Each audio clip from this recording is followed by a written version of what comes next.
Well, folks, it's a sad day here at Lost Again with Jim HQ. We are saying goodbye to an old friend who's been with the channel for about 4 years. If you have watched any of my videos in the last 4 years, you will have undoubtedly noticed that I'm typically wearing the exact same blue sun hoodie.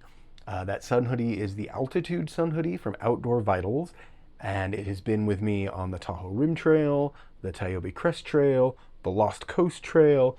It's been into the high Sierras and deep into the Nevada desert. Basically, any time I put my feet in the dirt in the last 4 years, I was wearing this sun hoodie. On a recent trip to Utah, it finally reached the end of its useful life. The bottom area where the lumbar pad for my backpack sits and rubs all day long finally wore so thin that that it just gave up. This thing is just covered in stains and little tears and snags, but it's been a fantastic sun hoodie for me. Now, obviously, I could just go onto Outdoor Vitals website and buy another Altitude sun hoodie.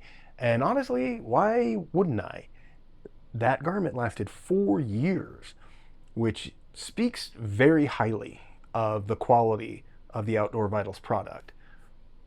But there are certain features that over time I wish this sun hoodie had. Thumb holes being a big one for me. My hands get so sunburned, especially on longer trips. If I'm out like 4 to 9 days, no matter how much sunblock I use, no matter how hard I try to protect them, my hands are cooked by the end of almost every long hike. Now, obviously, I could wear sun gloves. A lot of folks wear sun gloves. Um, there's something about the material, this kind of tactile feel of most of the sun gloves on the market that I cannot stand. And I would actually rather my hands get sunburned than deal with wearing those gloves all day long.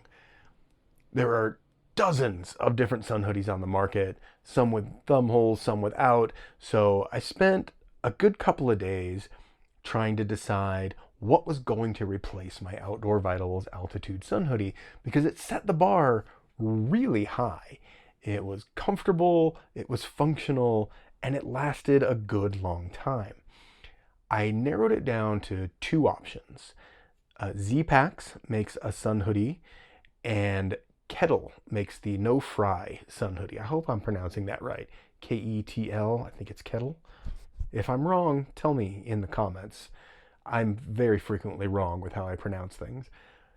Now, the decision was kind of made for me because the Z-Pack sun hoodie was sold out. The Kettle was not sold out. So I purchased my very first Kettle No Fry sun hoodie. Now, again, you have a very thin, lightweight material. It's very similar to the Outdoor Vitals hoodie. I do have the thumb holes, which I'm super excited about. And I really like how the thumb holes on this are designed. They're integrated into the seam, which I think is going to add some strength and longevity to them over time. And then a feature that I didn't know I wanted until I had it is the buttons along the front here. These are snaps, actually. So if you're hiking in particularly warm weather, as I do quite often, you can open these up and vent a little bit of heat, get a little bit more airflow through your sun hoodie. So I'm excited to get out on the trail with this, and that is happening very, very soon. One thing I'm a little concerned about with this is the hood seems pretty big and floppy. Now, I think that'll be great for airflow on a normal day, but I am concerned in high winds. Like, is it just going to keep blowing off? Am I going to have to figure out some way to keep the hood on my head? Only time will tell.